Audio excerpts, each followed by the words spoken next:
ඉදිකිරීම් කටයුතු සඳහා භාවිතා කරන යන්ත්‍රෝපකරණ පිළිබඳව අපේ යම් දැනුමක් තියෙන්න ඕන. මේ සම්බන්ධව අපි ඉදිකිරීම් යන්ත්‍රෝපකරණ කිහිපයක් පිළිබඳව අවධානය යොමු කරමු. මේදී මූලිකවම ගොඩනැගිලි ඉදිකිරීම් යන්ත්‍රෝපකරණ වගේම ඊට අමතරව පාලම්, පාරවල්, ඉරිගේෂන් කැනල් වගේ දේවල් සඳහාද ඉදිකිරීම් යන්ත්‍රෝපකරණ බොහොමයක් භාවිතා කරනවා. අපි අද මූලිකව අවධානය යොමු කරන්නේ වුණාට වැඩිපුර අපි බහුලව භාවිතා කරන ඉදිකිරීම් යන්ත්‍රෝපකරණ පිළිබඳව විතරයි.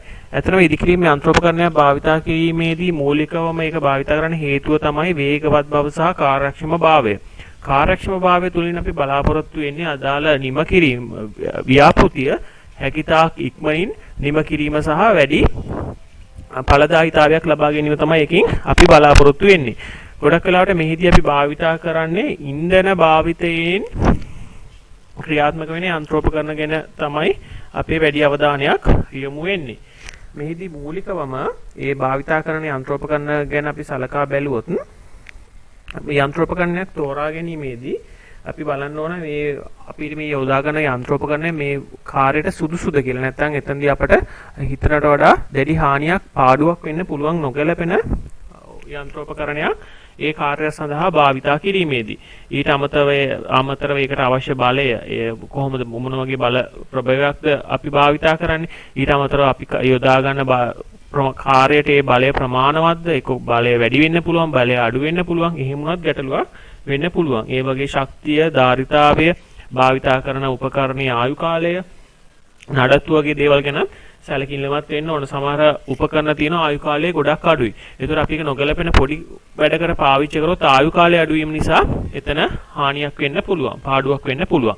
ඒ වගේම නඩත්තු කාලය වැඩි නඩත්තුවක් වෙන උපකරණයක් අපි දිගින් දිගටම භාවිතා කරනවා නම් එතන නඩත්තු සඳහාත් අපේ වැඩි වියදමක් අපට දරන්න සිද්ධ වෙන අවස්ථා තියෙනවා. මූලිකවම මේ ගොඩනැගිලි හෝ නැත්නම් වෙන ඉදිකිරීමක් සඳහා භාවිතා කරන යන්ත්‍රෝපකරණ ගැන කතා කරොත් මෙහිදී අපි මූලිකව කතා කරන්නේ අශ්ව බල. අපි යන්ත්‍රික උපකරණයක ප්‍රබලතාවය කතා කරන්නේ අශ්ව බල සමග. මොකද මේ අශ්ව බල කියන්නේ කියලා අපි පොඩ්ඩක් බැලුවොත් අශ්ව බලයක් කියලා කියන්නේ සාමාන්‍ය රාත්තල් 550ක් විතර බරක් අඩියක් උස්ස තප්පරයක් ඇතුළත අඩියක් උස්සන ඒ බල ප්‍රමාණය තමයි අපි අශ්ව බලයක් කියලා කියන්නේ. ඒක ඇත්තට මේක පරණ මිනුමක්. අපි දැන් වර්තමානයේදී කතා කරන්නේ හෝස් පවර්ස් වලින්. අපි දැන් වර්තමානයේ අපිට වොට්ස් කියලා අපිට මයින් පුළුවන් ඒකකයේ තියෙන හැම බැලුවොත් අපේ සාමාන්‍යයෙන් 745.7ක් ආසන්න විදිහට 746ක් වගේ එකක් අපිට වොට්ස් 746ක් අශ්ව බල එකයි කියලා අපිට මිනුම් ඒකකයක් විදිහට තමයි අපි බලන්නේ. ඒ කියන්නේ අපි හැම වෙලේම අශ්ව බල වලින් තමයි වර්තමානයේදී වාහනවල භාවිතා කරන ඒකකය අපි කතා කරන්නේ. මෙහිදී මූලිකවම අපි කතා කරනවා භාවිතා කරන වාහන අතර පස් කැනීම එක්සවේෂන් සඳහා භාවිතා කරන වාහන, ද්‍රව්‍ය එසවීම ලිෆ්ටිංగ్ සඳහා භාවිතා කරන වාහන, ප්‍රවාහනය සඳහා අපි භාවිතා කරන වාහන, ඒ වගේම පස් තැලීමට කම්පැක්ෂන් සඳහා අපි භාවිතා කරන වාහන, ඊට අමතරව කොන්ක්‍රීට් වැඩ කටයුතු සඳහා භාවිතා කරන වාහන, මීට අමතරව පොදුවේ වෙනත් ඉදිකිරීම සඳහා අපි වර්තමානයේ වැඩිපුර භාවිතා කරන වාහන මොනවද කියන එක අපි පොඩ්ඩක් සලකා බලමු. ඒ යටතේ මූලිකව අපි කතා කරන්නේ පස් තැලීම සඳහා භාවිතා කරන යන්ත්‍රෝපකරණ මොනවද කියන එක. හරි, පස් කැනීම. පස් කැනීමේදී අපි බලාපොරොත්තු වෙන්නේ විශාල පස් ප්‍රමාණයක් අඩු කාලයකදී කපල ඉවත් කරන්න. ඇත්තට මේකදී මිනිස්සුන්ගේ ශ්‍රමයක භාවිතා කරොත් අපට වැඩි කාලයක් මිනිස් ශ්‍රමයක් අපට වියදම් වෙනවා මේ පස් කනින කාර්යය සඳහා. මෙහිදී මූලිකවම අපි භාවිතා කරනවා එක්සවේටර්. මේ එක්සවේටර් කියන්නේ සාමාන්‍යයෙන් අපි බහුලව භාවිතා කරන උපකරණයක්.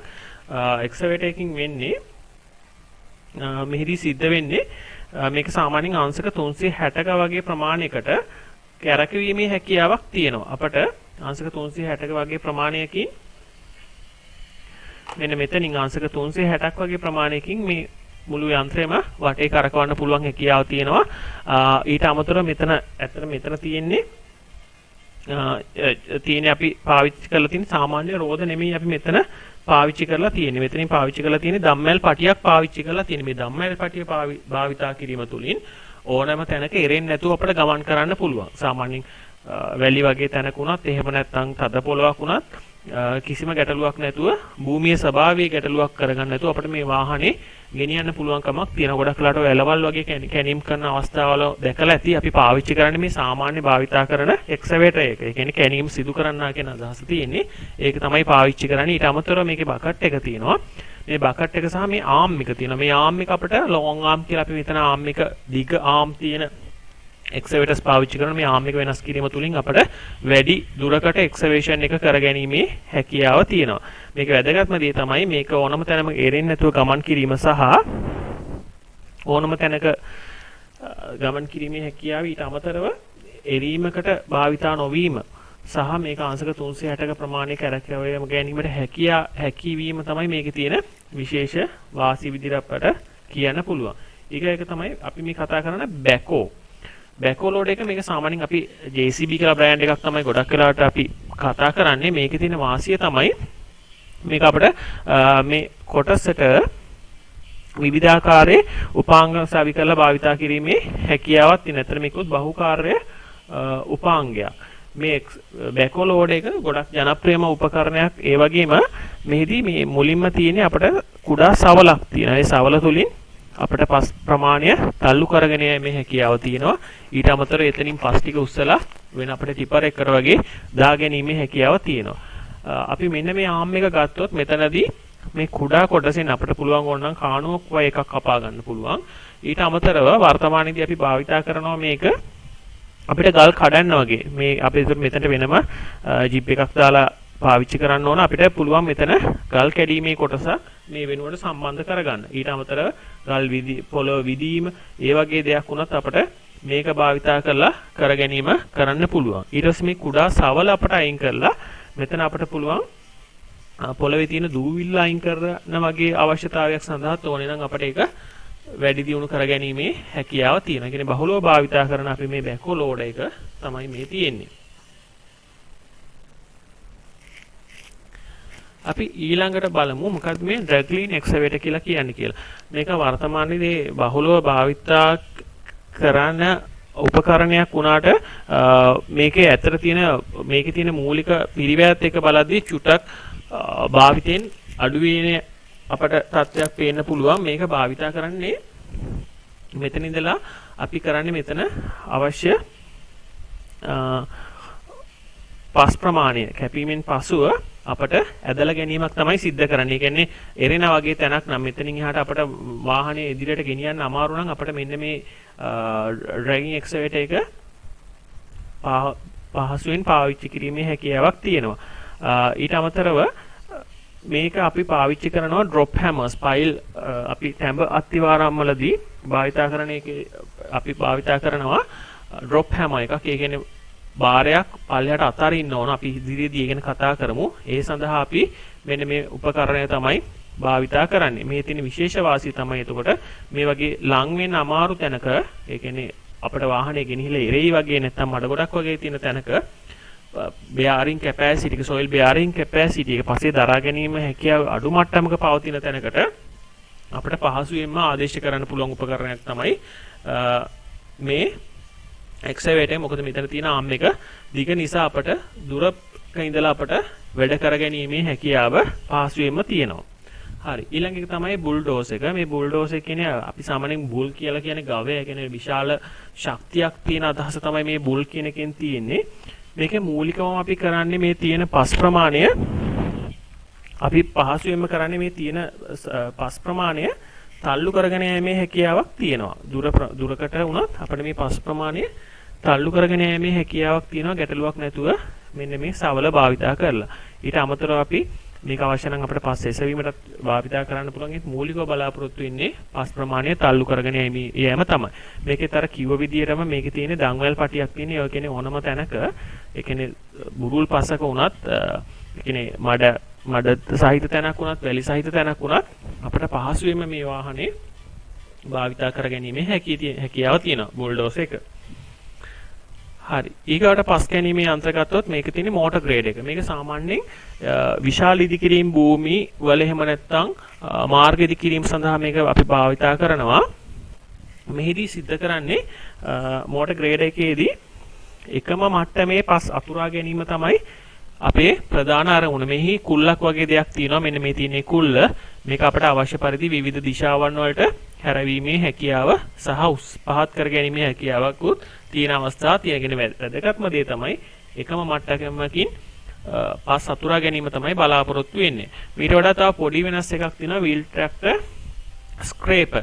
මේදී යම් වෙනසක් තියෙන මෝටර් ග්‍රේඩර් එකට වඩා මෙහිදී සිද්ධ වෙන්නේ මේ පොළොව මට්ටමේ අපි පස් ටික යම් මේ ඉදිරියෙන් තියෙන පස් යම් සීරීමකට තමයි පාවිච්චි කරන්නේ. එක මට්ටමකින් සූරලා අරගෙන අපට අවශ්‍ය නම් ආයෙත් ඒක නැවත ස්ප්‍රෙඩ් කරගන්න. අපිට ආයෙත් ඒක අතුරා ගැනීමේ හැකියාවක් තියෙනවා. මේකේ විශාල ගල් කොටස් වගේ තියෙන අයින් වෙනවා. ඇත්තට මේකෙදි කරන්නේ සීරීමක් තමයි සිද්ධ වෙන්නේ. සීරීමක් සහ ඇතිරීමක් තමයි සිද්ධ වෙන්නේ. මේකෙදි ඔයගලන්ට බලන්න පුළුවන් මේ මෝටර් ග්‍රේඩර් එකේ මේ එකතු වෙන පස් ටික එක්ක ඉදිරියට එන්න ඕන නැත්නම් දෙපැත්තට එකතු වෙන්න ඕන. ඒත් මෙතනදී ට්‍රැක්ටර් ස්ක්‍රේප් එකේදී හැම දෙයක් නෙමෙයි වෙන්නේ.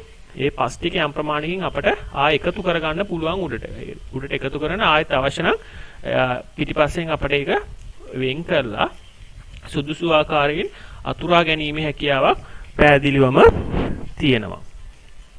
අපි බලමු ඊළඟ එක. ඊළඟට අපිට තියෙන පස් කැනීමට පාවිච්චි කරන උපකරණ අතරින් ට්‍රෙන්චර්ස්. ට්‍රෙන්චර් එකක් කියලා කියන්නේ අපි සාමාන්‍යයෙන් කාණුවක්. මේක නම් බහුලව අපි භාවිතා කරන්නේ නැහැ ලංකාව වගේ රටක. මේක ටිකක් වියදමත් එක්ක මේකෙදි වෙන්නේ අතර මෙන්න මෙතන තියෙන්නේ මේකෙන් කැපිලා ඒ කියන්නේ අපි මේක මෙන්න මේ දිග අතර දැම්මට පස්සේ මේකෙන් කැපිලා පස් ටික ඉදිරියට ගමන් කිරීම තමයි වෙන්නේ. ගැඹුර පළල අඩු කාණුවක් සඳහා අපිට භාවිතා කරන්න පුළුවන්. විශේෂයෙන්ම ඔය පයිප් සහ පවර් වගේ අපට ඒ වගේ යන අපිට කේබල්ස් යන තැන්වල නැත්නම් පයිප්ස් යන තැන්වල පහසුවෙන්ම මේක භාවිතා කරගැනීමේ හැකියාවක් තියෙනවා. මේක තමයි අපි ට්‍රෙන්ච් එක කියලා කියන්නේ. ඊගාට අපි බලමු මොකක්ද යන්ත්‍රය කියලා. මේක තමයි ලෝඩ් එක. මේ ලෝඩ් එකේදී මේකේ විශේෂත්වය තියෙන්නේ අපි අර කලින් කතා කර බුල්ඩෝස් එක වගේම තමයි. මේක අර පිටිපස්සේ අපිට කතා කරපු විදිහට ආම් එක නැහැ. මේකෙත් කරන්නේ පස් ගොඩක් විශාල ප්‍රමාණයක් කපන්න පුළුවන්. ඒ වගේම තල්ලු කරගෙන යන්න පුළුවන්. ඒ වගේම පටවන්න පුළුවන්. මෙහිදී අපිට පේනවා මෙතන තියෙන්නේ අපි අර කලින් කතා කරපු විදිහට ධම්මැල් පටියක් නෙමෙයි රෝද තමයි මෙතනදී භාවිතා වෙන්නේ. මේකේදී අතර පස් කැපීම සඳහා අපිට භාවිතා කරන්නත් පුළුවන්. විශේෂයෙන් පස් කැපීම, තල්ලු කිරීම වගේ දේවල් වලට තමයි අපි භාවිතා කරන්නේ. ඊළඟට අපිට කතා කරන්න තියෙන්නේ ඉදිකිරීම ද්‍රව්‍ය එසවීම සඳහා උස ගොඩනැගිලි සඳහා අපට ද්‍රව්‍ය එසවීම සඳහා මොනවද අපි කරන උපක්‍රම කියන එක තමයි අපට කතා කරන්න තියෙන්නේ. ද්‍රව්‍ය එසවීමේදී අපි උපක්‍රමයක් විදිහට මූලිකව කතා කරන්නේ දොඹකර ක්‍රේන් කියලා කියන්නේ. මේකේ ක්‍රේන් වර්ග අපි මෙතන තියෙන ටවර් ක්‍රේන් සහ මොබයිල් ක්‍රේන් කියලා වර්ග දෙකක් තියෙනවා. මේ ටවර් ක්‍රේන් වල විශේෂත්වය තමයි මේක ඒ අදාළ ගොඩනැගිල්ලට පමණයි මේක භාවිතා කරන්න පුළුවන්. ඉදිකිරීම භූමියේ තමයි මේක අපි සවි කරලා තියෙන වෙන අවශ්‍ය තැන් වලට අපිට මූව් කරන්න අමාරු. එක ස්ථානයකට විතරයි අපිට මේක භාවිතා කිරීමේ හැකියාව තියෙන්නේ. ගොඩනැගිල්ල උස යෑම සමගම අපිට පුළුවන් මේක උසත් වැඩි කරන වෙනම ක්‍රමවේදයක් තියෙනවා. ඒකට අපිට කවුන්ටර් වේට් එකක්. ඒ කියන්නේ අර එන බරට සමානව හොයිට වඩා අඩු ප්‍රමාණයක් වෙන්න පුළුවන්. ඒක තුලිත වෙන විදිහට අපිට මේ වගේ කවුන්ටර් වේට් එකක් දාලා තියෙනවා. මෙන්න මෙතන ජිප් එකක් ජිප් කියන අපි කියන්නේ කුටියක් තියෙන එතන තමයි හසුරවන්න සිටින්නේ. මේ විදිහට අපිට මේ බාර් එක දිගේ මේ ආම් එක දිගේ අපිට අවශ්‍ය බඩු එහාට මෙහාට කරලා වැඩබිමේ අදාළ තැනට දාගන්න පුළුවන්. වැදගත්ම දේ මේක ගොඩනැගිල්ලකට නම් එකක් ගොඩක් වෙලාවට එකක් නැත්නම් ගොඩනැගිලි දෙකකට එකක් ඒ වගේ සීමිත ප්‍රමාණයකට විතරයි අපිට භාවිතා කිරීමේ හැකියාව තියෙන. විශාල බරක් වුණත් ගැටලුවක් නැතුව අපිට එහා මෙහා කරගැනීමේ හැකියාව තියෙනවා. ඊට අමතරව මොබයිල් ක්‍රේන් එක. මොබයිල් ක්‍රේන් එකත් ඇත්තට මෙහිදී වෙන්නේ මේක අපිට කිසි ගැටලුවක් නැතුව විශාල බරක් ගෙනහිල්ලා තැන් තැන් වලට අපිට දාන්න පුළුවන්. උස ගොඩනැගිල්ලක් වුණත් අපිට මේ යාම් එක දික් කිරීම තුලින් අපිට ඒ බර අදාළ තැනට ගෙන යෑමේ හැකියාවක් තියෙන. විශේෂයෙන්ම ඔය ලොකු ට්‍රාන්ස්ෆෝර්ම් එකක් ටර්බයින් එකක් වගේ වුණා ප්ලේස් අපිට තැම්පත් කිරීමේ හැකියාව තියෙන මේ මොබයිල් ක්‍රේන් එක නිසා. මේකට විශාල බරක් දරා ගන්න පුළුවන්. ඒ වගේ මෙතන සපෝට් කරලා තියෙනවා පොළවට. කියන්නේ බර මේ රෝද වලට නොදරන විදියට මේක අපිට මොබයිල් ක්‍රේන් එක ඒ විදිහට භාවිතා කරන්න පුළුවන්. මීට අමතරව අපි ඔය ගෑන්ට්‍රි ක්‍රේන් ඒ වගේම බූම් ට්‍රක් ඒ වගේ දේවල් පාවිච්චි කරන්නේ මේ ද්‍රව්‍ය එසවීමටම තමයි. ඊගාට ද්‍රව්‍ය එසවීම සඳහා අපි භාවිතා කරනවා පුලි සිස්ටම්. අපි චේන් බ්ලොක් කියලා කියන්නේ. අන්න ඒකෙදි වෙන්නේ ඇත්තට මිනිසුන්ට උසවන්න බැරි බරක් අපි කප්පි සහ දම්මැල් භාවිතයෙන් එසවීම තමයි මෙහිදී සිද්ධ වෙන්නේ. ඊකට අපි සාමාන්‍යයෙන් භාවිතා කරන දෙයක් මේක වැඩබිම් වල සහ උස වැඩි බර ප්‍රමාණයක් තියෙන තැන්වල අපි භාවිතා කරනවා ෆෝක් ලිෆ්ට් එක. ඇත්තටම අපි මෙතනදි කියලා කියන්නේ මේ අපි මෙතෙන්දි කරන්නේ සයිට් එකේ තියෙන බර තැන් තැන් වලින් රැගෙන යාම තමයි සිද්ධ කරන්නේ. මේකේ අපි ෆෝක් කියලා කියන්නේ මේ අර ගෑරිප්පුවක වගේ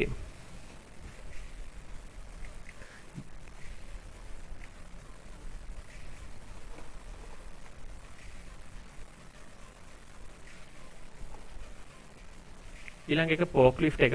මේක ගෑරිප්පුවක් වගේ පේන ඇති මෙතන උල් දෙකක් තියෙනවා. ඒකට මත බර තියලා තමයි අපි ඉසීම සිද්ධ කරන්නේ. මෙහිදී වැඩබිම තුල අපි බඩු හිටීමේට රැගෙන යාම සිද්ධ කිරීමටත් අපිට පාවිච්චි කරන්න පුළුවන්. එහෙම නැත්නම් අපිට ගබඩා වුණත් මේ දේ පාවිච්චි කරන්න පුළුවන්. අපි මේක ඔයගොල්ලෝ දැකලා ඇති මෙන්න මේ වගේ ගොඩක් වෙලාට තියෙනවා. පැලට් එකක් කියන්නේ දැව වලින් තමයි ගොඩක් වෙලාට හදලා තියෙන. දැන් නම් මේක ප්ලාස්ටික් වගේ මැටීරියල් උත් වෙනවා. ඒක මේ බඩු වලට වෙන හානිය වළක්වන්නේ. ඒක මත තිබ්බ බඩු අපිට තැන් තැන් වලින් ප්‍රවාහණය කර ගැනීමේ පහසුවෙන් ප්‍රවාහණය කර ගැනීමේ හැකියාවක් තියෙනවා. සහ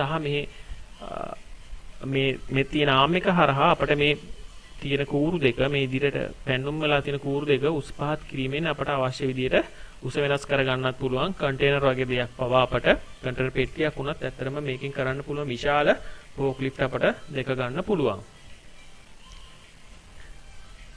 ඊළඟ දේ තමයි වැඩබිම් ද්‍රව්‍ය ප්‍රවාහනය. වැඩබිම් ද්‍රව්‍ය ප්‍රවාහනයේදී අපි මූලිකව කතා කරන්නේ ට්‍රැක්ටර් සහ ටිපර් පිළිබඳව. ට්‍රැක්ටර් එකක් ඇත්තටම ලොකු බරක් නෙමෙයි. සාමාන්‍යයෙන් ටොන් එකකට වඩා අඩු ප්‍රමාණයක් තමයි අපි ගොඩක් වෙලා ට්‍රැක්ටර් එකකින් අපි කරන්නේ. වැදගත් කම තමයි අපිට යාගත නොහැකි ස්ථානයකට පහසුවෙන් බර ගෙනියන්න පුළුවන්. ඒ බර ගෙනිහිලා අපිට අදාළ තැනට අපිට මේක බෑමේ හැකියාවක් තියෙනවා. කුඩා බරක්. ඒනොට අපිට යාගත නොහැකි තැනකට මේ සහ කුඩා පාරකුණත් යා ගැනීමේ හැකියාවක් තියෙනවා ට්‍රැක්ටර් එක සහ ටේල් එක. ඊට අමතරව ටිපර් එක. සාමාන්‍යයෙන් අපි මේ ටිපර්ස් දැකලා තියෙනවා 3 cube 4 cube ඒ වගේ අපිට ලොකු ප්‍රමාණයක් අපිට ප්‍රවාහනය කර ගැනීම සහ බෑමේ හැකියාව තියෙනවා විශාල ප්‍රමාණයක්. මේකේ යම් ගැටලුවක් එන්න පුළුවන්. අපිට සමහර ගමන් කිරීමට අපහසු තැන් වලට අපිට පොඩි ගැටලුවක් තියෙනවා ටිපර් එකකින් බඩු රැගෙන යෑමේදී. මේ තියෙනෙත් අපි ඩ්‍රම් ට්‍රක් එක. මේකෙදි පොඩි ප්‍රමාණයක් අපට ගෙනියන්න පුළුවන් බඩු ගෙනියන්න පුළුවන්. මේ කුඩා ප්‍රමාණයක ගෙනහිලා මේක අපට අන්ලෝඩ් කරන්න පුළුවන්. බඩු ටික බාන්න පුළුවන්. මේ තියෙන විශාල ප්‍රමාණයේ ඩ්‍රම් ට්‍රක් එකක්.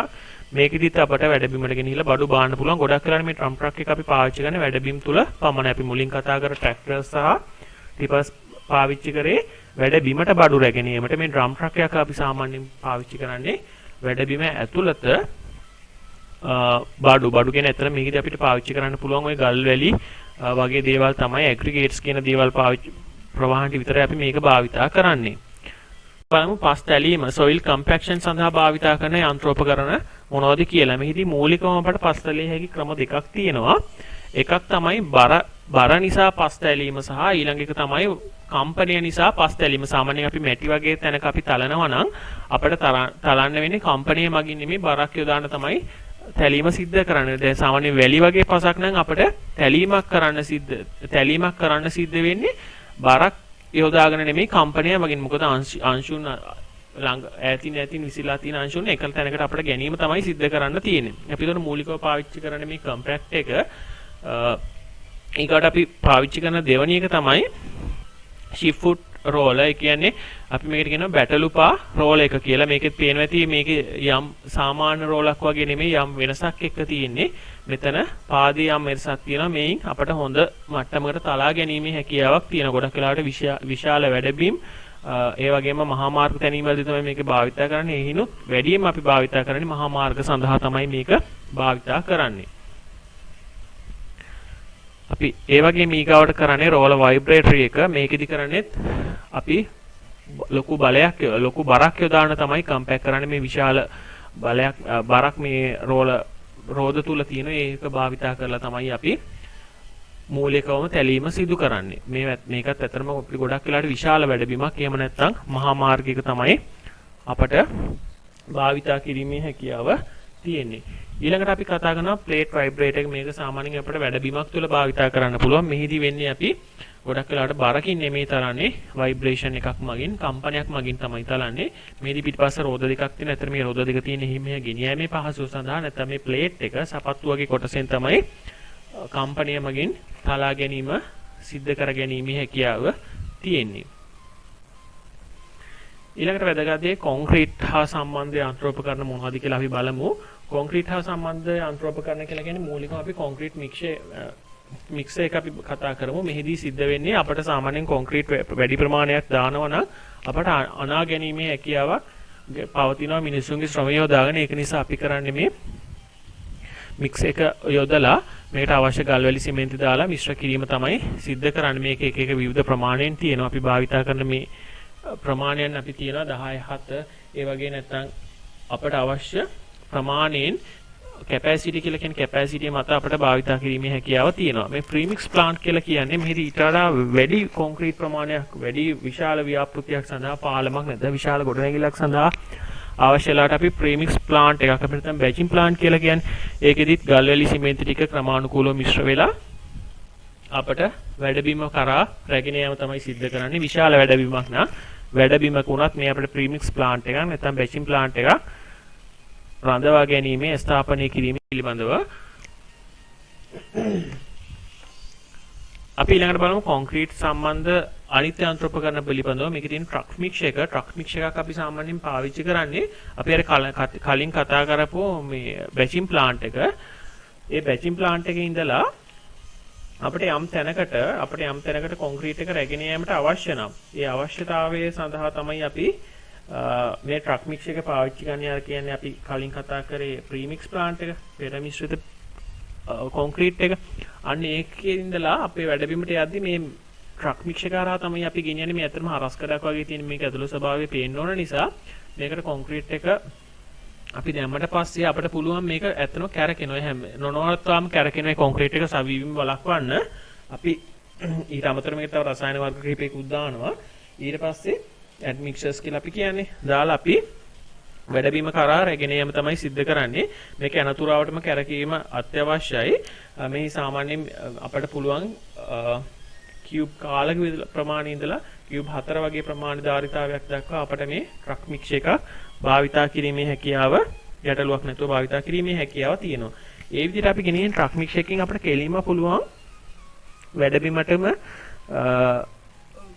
ගෙනහිල්ලා කොන්ක්‍රීට් එක අපිට දැන් සාමාන්‍යයෙන් පොළොව මට්ටමින් පල්ලෙහාට යනවා. අපිට කෙලින්ම ඒක අපිට කොන්ක්‍රීට් එක දාන්න පුළුවන්. එහෙම නැත්නම් අපි උස ගොඩනැගිල්ලක් වගේ වුණා කියලා ඒ වගේ තැනක උනොත් අපි ප්‍රම්ප් කාර් එකක් යූස් කරනවා. වැදගත්ම දේ මේ ට්‍රක් මික්ස් එකක් ගොඩක් වෙලාවට තියෙන්නේ ප්‍රවාහනය සඳහා පමණයි. මේකෙන් අපි කියන්නේ ප්‍රවාහනය විතරයි කරන්නේ කොන්ක්‍රීට්. මේකෙන් කිසිම අවස්ථාවක අපි කොන්ක්‍රීට් ඇනීමක් බලාපොරොත්තු වෙන්නේ නැහැ. අපි හැම දෙයක් කරනවා ඒක ඇත්තටම වැරදි. මේකෙන් අපි කරන්නේ කොන්ක්‍රීට් ප්‍රවාහනය පමණයි. කොන්ක්‍රීට් මිශ්‍ර කිරීම සිද්ධ කරන්නේ නැහැ. ඒ විදිහට මේ ට්‍රක් මික්ස් එකෙන් ගෙනහිලා ඊට පස්සේ අපි උස ගොඩනැගිල්ලක් නම් මේ පම්ප් කා කියන ඒ යන්ත්‍රෝපකරණයත් එක්ක හා සම්බන්ධ වෙන කෙනෙක් මෙන්න මෙතනින් මෙන්න මෙතන කොටස මෙන්න මෙතනට අපිට දාන්න තියෙන. එතනින් දැම්මට පස්සේ මේක අපිට පුළුවන් සෑහෙන උස ප්‍රමාණයකට දිගු කරගන්න පුළුවන්. ඒ දිගු කරාට පස්සේ පම්ප් එක හරහා ක්‍රමානුකූලව කොන්ක්‍රීට් එක අදාළ ස්ලැබ් එක අතුලුව වෙත දාගන්න පුළුවන්. අපිට ඒක උස මදි නම් සාමාන්‍යයෙන් තට්ටු ප්‍රමාණය අපිට මේකෙන් සපුරා ගත නොහැකි නම් අපිට ස්ටේජ් පම්ප් කියලා අපි වෙනමත් ආයේ අපි නිර්මාණය කරගන්නවා ගොඩනැගිල්ල මත පම්ප් එකක්. ඒ මතින් ආය නැවත අපිට වැඩි උසකට අපිට කොන්ක්‍රීට් එක රැගෙන යෑමේ හැකියාව තියෙනවා. ඊළඟට අපි කොන්ක්‍රීට් සම්බන්ධව කතා කරලා ඉවරයි. ඊට පස්සේ අපි බලමු වැඩබිමේ තියෙන අනිකුත් මොනවද යන්ත්‍රෝපකරණ කියලා. මුලින්ම අපි කතා කරන්නේ පයිල් බෝරින් මැෂින් එක. මෙහිදී සිද්ධ වෙන්නේ අපි පයිල් කිරීමට මූලිකව මෙතන අපි ඉන්සිටිව් කොන්ක්‍රීට් පාවිච්චි කරන්නේ. බෝඩ් ෆයිල් කියලා අපි කියන්නේ. ඒ සඳහා අපිට භාවිතා කිරීමේදී මෙතන පොළොව විද ගැනීම මිහි විදුමක් සිද්ධ කරන්න වෙනවා. ඒ විදුම සිද්ධ කරන්න අපි පාවිච්චි කරන තමයි මේ ෆයිල් බෝරින් මැෂින් එක අපි පාවිච්චි කරන්නේ. ඒ වගේම සව ෆයිල් විදියක් තියෙනවා. අපි ඒක කියන්නේ ඒකෙදී අපි පොළොව විදීම අවශ්‍ය වෙන්නේ නැහැ. අපි කෙලින්ම පොළොවට ගිල්ලීම තමයි අපි ෆයිල් එකෙන් කරන්නේ. අපි එතන මේකදී විදියක් කතා කරනවා. මෙතනදී අපි කතා කරනවා රිප්ලේස්මන්ට් ෆයිල්. මෙතන ඩිස්ප්ලේස්මන්ට් ෆයිල්. මෙතන තියෙන ප්‍රමාණය පස් ප්‍රමාණයක් අයින් කරලා ඒකට කොන්ක්‍රීට් පිරීම සිද්ධ කරනවා. මෙතන අපි ඩිස්ප්ලේස්මන්ට් වලදී වෙන්නේ එහෙම වෙනම අයින් කරන්නේ නැහැ. විශාල බලයක් යොදලා මේ කොන්ක්‍රීට් අපිට ෆයිල් එක ගිල්ලා ගැනීම හැකියාව තියෙනවා. මේක ලෝහ වෙන්නත් පුළුවන්. එහෙම නැත්නම් කොන්ක්‍රීට් ප්‍රීකාස්ට් පෙරවාතු කොන්ක්‍රීට් එකක් වෙන්නත් පුළුවන්. ඒ විදිහට අපි ඒකට අපි කියන්නේ ෆයිල් ඩ්‍රයිව් මැෂින් එක කියලා තමයි අපි කියන්නේ. ඒ කියන්නේ වර්ග දෙකක්, ක්‍රම දෙකක් සඳහා භාවිත කරන වර්ග දෙකක්. ඊකට අපි මේක සාමාන්‍යයෙන් දන්න දෙයක් වැඩබිම් සඳහා භාවිත කරන වතුර බවුසරේ වෝටර් බවුසර් මේක සාමාන්‍යයෙන් අපිට පුළුවන් වැඩබිමට අවශ්‍ය වතුර රැගෙන යාම. ඊගාවට අපි කතා කරලා තියෙනවා බිටුමන් ස්ප්‍රෙඩර් එක ගැන. මේකෙදි වැදගත් වෙන්නේ මේකෙදි මහා මාර්ග ඉදි කිරීමේදී අපි බිටුමන් එක මාර්ගයේ මත විසිරුවා හරින්න තමයි මේ ස්ප්‍රෙඩර් එක අපි භාවිතා කරන්නේ. ඒ වගේම වෙනත් එකක් ගත්තොත් අපි ඇග්‍රිගේට් ස්ප්‍රෙඩර් මේකෙන් ඇත්තටම කරන්නේ අපි ගල් වගේ දෙයක්, ඒ කියන්නේ මිලිමීටර 19 වගේ ගල් අපිට මේකෙන් ක්‍රමානුකූලව විසිරුවා හැර ගැනීමේ හැකියාව තියෙනවා. අපි DBST පාරවල් ගැන කතා කරන්නේ, ස්පෝල්ට් රෝඩ්. ඒකෙදී අපිට භාවිතා කිරීමේ හැකියාව තියෙනවා මේ ඇග්‍රිගේට් ස්ප්‍රෙඩර්. ඇත්තට මෙතන තියෙන චිප් ගල් වගේ අපිට යම් ප්‍රමාණයකට සකසා ගන්න ලද ගල් තියෙනෙත් ABC වගේ දෙයක් අපි මේකෙන් ලේ කරන්න පෙළඹෙන්නේ නැහැ. ගොඩක් වෙලාවට මේ ඇග්‍රිගේට් තමයි අපි ස්ප්‍රෙඩ් කරන්නේ. ඊගාට ස්වීප් එක මේකෙදි සිද්ධ කරන්නේ මේ බ්‍රෂ් එකක් තියෙන්නේ ඉදි කිරීමක් කරද්දී ඒ වැඩබිමේ තියෙන දූවිලි ඉවත් කිරීම, විශේෂයෙන්ම මහා මාර්ගවල වගේ දූවිලි ඉවත් කිරීමට තමයි අපි මේක භාවිතා කරන්නේ. ඊගාට ඇස්ෆෝල්ට් පේව් එක මෙහිදී සිද්ධ කරන්නේ අපි සාමාන්‍ය දන්න මහා මාර්ගවල ඇස්ෆෝල්ට් එක ලේ කරන්නේ මෙන්න මේ ඇස්ෆෝල්ට් පේව් එක හරහා තමයි අපි මේක ලේ කිරීම සිද්ධ කරන්නේ. මෙහිදී මූලිකව මේ ටිපර් වලින් ගෙනල්ලා මේකට ෆීඩ් වෙනවා, මේ මැෂින් එකට ෆීඩ් වෙනවා ඇස්ෆෝල්ට් එක. ඒක ක්‍රමානුකූලව අවශ්‍ය උසට අපි තැන්පත් කිරීම තමයි සිද්ධ කරන්නේ. මේ අපි කතා කරේ ඒතර රෝඩ් වල මහා මාර්ග ඉදි කිරීම සම්බන්ධ උපකරණ කිහිපයක් තමයි අවසාන වශයෙන් කතා කරේ. ඊකට මේ ඩ්‍රිල් ජිබ් එක කියලා කියන්නේ අපි සාමාන්‍යයෙන් සොයිල් නේල් කඳු නායයන් වගේ තැන් වළක්වන්න තමයි අපි මේක පාවිච්චි කරන්නේ. මේක ඇතුළට මිහි විදුමක් කිරීමට අපි ආනත තලයක මිහි විදුමක් කිරීම සඳහායි තමයි මේක අපි පාවිච්චියට ගන්නෙ. ඊගාට ටනල් කටර් එක මෙහි විශේෂයෙන්ම උමං නිර්මාණය කිරීමේදී මේ උපකරණය තමයි අපට කන්දක් වගේ දෙයක් කරහා නැත්නම් ලොකු ගලක් වගේ අහු වෙනවා නම් අපට මේක ටනල් කටර් එකක් තමයි අපි පාවිච්චි කරලා ඒ කාර්යය සිද්ධ කරගන්නේ. ඊට පස්සේ රොක් බ්‍රේකර්ස් මෙහිදී කරන්නේ අපි ගල් කැඩීමක් සඳහා තමයි අපි පාවිච්චි කරන්නේ. අපි අර කලින් කතා කරේ බැකෝ ලෝඩර්ස් වල මතක ඇති. බැකෝ ලෝඩර් එකේදී අපි කතා කරා මෙතන ආම් එකට අපිට හයි කරන්න පුළුවන් කියලා ගල් කැඩීම සඳහා උපකරණයක්, උපකරණයක් අන්න එක භාවිතා කරලා තමයි අපි මේ කාර්යය සිද්ධ කරගන්නේ. ඊට අමතරව ටෙලි හෑන්ඩල්ස් කියලා කියන්නේ අපිට ඇත්තට මෙතන උස වැඩක් කිරීම සඳහා කියන විශේෂයෙන්ම ට්‍රාන්ස්මිෂන් ලයින් එකක එහෙම නැත්නම් තට්ටු දෙක තුනක වගේ බිල්ඩින් එකක නැත්නම් ඊට වඩා උඩ බිල්ඩින් එකක පින්තාරු වැඩක් එහෙම නැත්නම් වීදුරු සව කිරීමක් වගේ දෙයක් අනේ දේවල් වලට එහෙම නැත්නම් මේ ට්‍රාන්ස්මිෂන් ලයින් වල මේ කණුවක තියෙන මොකක් රිපෙයාර් එකකට නැත්නම් සවි කිරීමකට තමයි අපි මේ ටෙලි හෑන්ඩල්ස් පාවිච්චි කරන්නේ. ෆේස් බ්‍රාන්චස් කියලා කියන්නේ අතරම මේකෙදි කරන්නේ මේ ගස් කපන එක. ගස් කැපපු ගහ සම්පූර්ණයෙන්ම කෙලවර දක්වා සුද්ධ කිරීම තමයි මේ මගින් සිද්ධ වෙන්නේ. ඊකට වැදගත් දෙයක් තියෙනවා ට්‍රාන්ස්මිෂන් ලයින් වල. ට්‍රාන්ස්මිෂන් ලයින් වලත් මේ තියෙන අපි පාවිච්චි කරන දෙක ටෙන්ෂන සහ පුලර් කියන්නේ එකකින් කරන්නේ ටෙන්ෂන් ඇදගෙන ඉන්න අතර කන්ඩක්ටර් එක. ඒ කියන්නේ ලොකු කේබල් එකක් යනවා දැකලා ඇති. අනිත් එකකින් කරන්නේ ඇදලා ගන්න එක. මූලිකවම අපි ඒ කතා කරපු දේවල් අවසානයෙන් අපි කතා කරේ වෙනත් උපකරණ පිළිබඳව, වෙනත් ඉදිකිරීම උපකරණ පිළිබඳව. ඒ කියන්නේ මෙන්න මෙතන ඉඳලා වෙනත් 6 වෙනි කොටසේ අතරදී අපි කතා කරපු දේවල් වෙනත් වැඩබිම් ඉදිකිරීමේ යන්ත්‍රෝපකරණ අපි දැනගැනීම පිණිස පමණයි කතා කරේ. ඒවා බහුලව භාවිතා කරන්නේත් නැහැ. නැත්නම් විශේෂ අවස්ථාවල විතරයි භාවිතා කරන්නේ. ගොඩනැගිලි වලට සම්බන්ධ වෙන්නේ ඍජුව සම්බන්ධ වෙන්නේත් නැහැ. ඒක දැනගැනීම පිණිස පමණයි අපි කතා කරේ. මූලිකව කතා කරපු අපි පස් කැපීම, ද්‍රව්‍ය එසවීම, ප්‍රවාහනය, පස් තැලීම, කොන්ක්‍රීට් කටයුතු සඳහා අපි භාවිතා කරන උපකරණ පිළිබඳව අපිට විශේෂ දැනුමක් තියෙනවනේ. මොන වගේ ප්‍රමාණය, මොන වගේ උපකරණද අපිට භාවිතා කරන්න පුළුවන්, මොන වගේ කැපැසිටි එකක්ද තියෙන්නේ කියන දේ පිළිබඳව අපට කතා කරන්න පුළුවන්. ඊට අමතරව අපේ තව යම් ප්‍රමාණයක් තියෙනවා. ඒවා අපි අතර උපකරණ කියලා කියන්නේ විශේෂයෙන්ම විදීමට ඩ්‍රිල්, නිමැවුම් කරන්න ග්‍රයින්ඩින්, සුසංහසනය, කම්පැක්ටින්, ඒ වගේම ජල පොම්ප, පුඹුව, බ්ලෝවර්ස් අපි ඉදිකිරීම උපකරණ යටතේ කතා කරමු. ඒවා ඇත්තට මේ යන්ත්‍රෝපකරණ යටතේ අපිට කතා කරන්න අවශ්‍ය වෙන්නේ නැහැ. අපි ඒවා කතා කරමු ඉදිකිරීම උපකරණ යටතේ කතා කරමු. මම හිතන්නේ යම් දැනුමක් ලැබෙන්නේ නැති ඊළඟ කොටසත් එක්ක අපි සම්බන්ධ වෙමු. බොහොම ස්තුතියි.